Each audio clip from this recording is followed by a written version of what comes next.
Hi friends, வணக்கம் and welcome back to my channel Uppu Puli. இன்றைக்கி நம்ம வந்து சிக்கனை வச்சு ஈஸியாக எப்படி ஊறுகாய் செய்கிறதுன்னு பார்க்க போகிறோம். போன்லெஸ் சிக்கன் வந்துட்டு நான் வந்து 1/4 கிலோ எடுத்து வச்சுருக்கேன். அதை வந்து மீடியம் சைஸாக கட் பண்ணி வச்சுருக்கேன். அதில் மஞ்சத்தூள் 1/2 ஸ்பூன், உப்பு 1/2 ஸ்பூன் சேர்த்து நல்லா கலக்கிக்கிறேன். நல்லா கலந்துட்டு இதை வந்து ஒரு 15 நிமிஷம் போல் அப்படியே ஊற வச்சுருக்கேன். இப்போது பேனில் 1/2 ஸ்பூன் அளவுக்கு கடுகு சேர்த்துக்கிறேன். கொஞ்சமாக 1/4 ஸ்பூன் அளவுக்கு வெந்தயம் சேர்த்துக்கிறேன். சேர்த்துட்டு பட்டை 2 துண்டு, கிராம்பு வந்து ஒரு 8 கிராம்பு கிட்ட போட்டு இதெல்லாம் ட்ரை ரோஸ்ட் பண்ணுறேன். நல்லா ரொம்ப கரிஞ்சிடாமல் ரோஸ்ட் பண்ணி எடுத்துக்கிறேன். வெந்தயம் நிறையா சேர்த்துட்டிங்கன்னா கசக்கிற மாதிரி இருக்கும், அதனால கம்மியாக சேர்த்துக்கோங்க.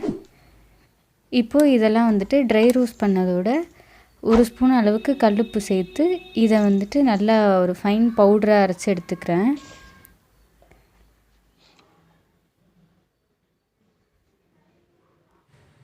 இப்போது நம்ம கட் பண்ணி வச்சுருக்க அந்த சிக்கன் பீசஸை போட்டுட்டு அது கூட ஒரு 1/4 கப் அளவுக்கு தண்ணி சேர்த்துக்கிறேன்.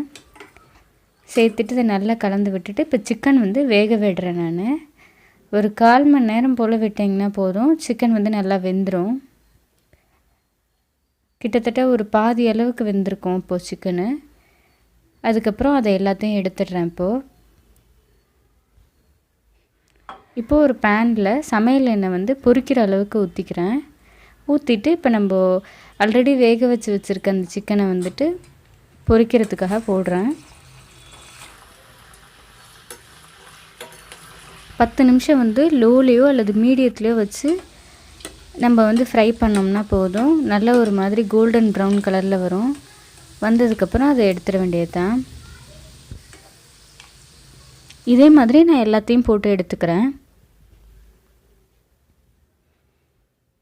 இப்போது அதே பேனில் 4 ஸ்பூன் அளவுக்கு நல்லெண்ணெய் சேர்த்துக்கிறேன். அதில் 2 ஸ்பூன் அளவுக்கு இஞ்சி பூண்டு பேஸ்ட்டு போடுறேன். நல்லெண்ணெய் சேர்த்தா தான் உங்களுக்கு கெடாமல் இருக்கும் இது ஊறுகாய், அதுக்காக நல்லெண்ணெய் சேர்த்துக்கிறேன். இப்போது இஞ்சி பூண்டு வந்துட்டு நல்லா 2 நிமிஷம் போல் நல்லா வதக்கணும்.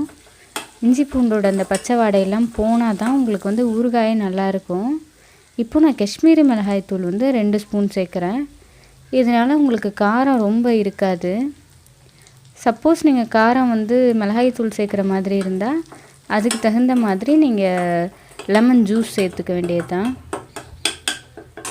இப்போ இதை நல்லா வதக்கிட்டு இது ஒரு 2 நிமிஷம் வச்சுருந்துட்டு அதுக்கப்புறம் வந்து அரைச்சி வச்சுருக்க அந்த மசாலா பேஸ்ட்டை வந்துட்டு இதில் சேர்க்குறேன். சேர்த்துட்டு இதையும் நல்லா லைட்டாக வறுத்துட்டு இப்போது லெமன் ஜூஸ் சேர்க்குறேன். நான் வந்து இங்கே காரம் கொஞ்சம் கம்மியாக போட்டிருக்கனால கிட்டத்தட்ட 5 ஸ்பூன் அளவுக்கு லெமன் ஜூஸ் சேர்க்குறேன். நீங்கள் வந்து மிளகாய் தூள் சேர்த்திங்கன்னா கொஞ்சம் அதிகமாக வந்து புளிப்பு சேர்த்துக்கோங்க, அப்போ தான் வந்து கரெக்டாக இருக்கும். அதே மாதிரி லெமன் சேர்க்கும் போது உங்களுக்கு கொஞ்ச நாள் கெடாமல் இருக்கும்.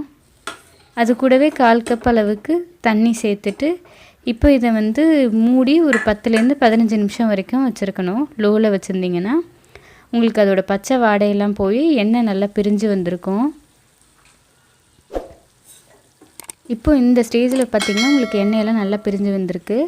இப்போது ஆல்ரெடி ஃப்ரை பண்ணி வச்சுருக்க அந்த சிக்கனை வந்துட்டு சேர்க்குறேன். சிக்கனில் உப்பெல்லாம் சேர்த்து வச்சுருக்கிறதுனால உங்களுக்கு ஃப்ரை பண்ணும்போது சிக்கன்லேயும் உப்பு இருக்கும். உப்பு நான் இங்கே சேர்க்கலை, ஏன்னா வந்துட்டு நீங்கள் அந்த பவுட்ரு பண்ணும்போது அதிலே கொஞ்சம் உப்பு போட்டு சேர்த்ததுனால இதில் சேர்க்கலை தனியாக. இப்போ இதை மூடி 5 நிமிஷம் வச்சுருந்திங்கன்னா அதோட அந்த மசாலா எல்லாம் இதில் நல்லா ஒட்டும். சிக்கனில் ஃபுல்லாக மசாலாலாம் இறங்கி ஒரு 5 நிமிஷத்தில் பார்த்திங்கன்னா அப்பப்போ கிளறி விட்டுக்கோங்க லோவில் வச்சுட்டு. இப்போது நல்லா ரெடி ஆகிடும் உங்களுக்கு.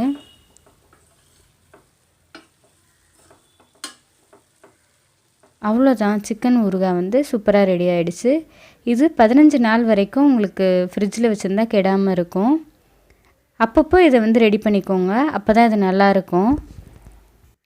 நீங்களும் இந்த சிக்கன் ஊறுகாயை ட்ரை பண்ணி பார்த்துட்டு எப்படி இருந்ததுன்னு மறக்காமல் எனக்கு கமெண்ட்ஸில் சொல்லுங்கள். Meet you all in the next video. Until then bye bye from me. என்னோடய சேனல் பிடிச்சிருந்தா மறக்காமல் சப்ஸ்கிரைப் பண்ணிவிட்டு பக்கத்தில் இருக்க பெல் ஐக்கானை கிளிக் பண்ணிக்கோங்க, அப்போ தான் நான் ஒரு வாட்டி வீடியோஸ் போட்டால் நோட்டிஃபிகேஷனில் வரும்.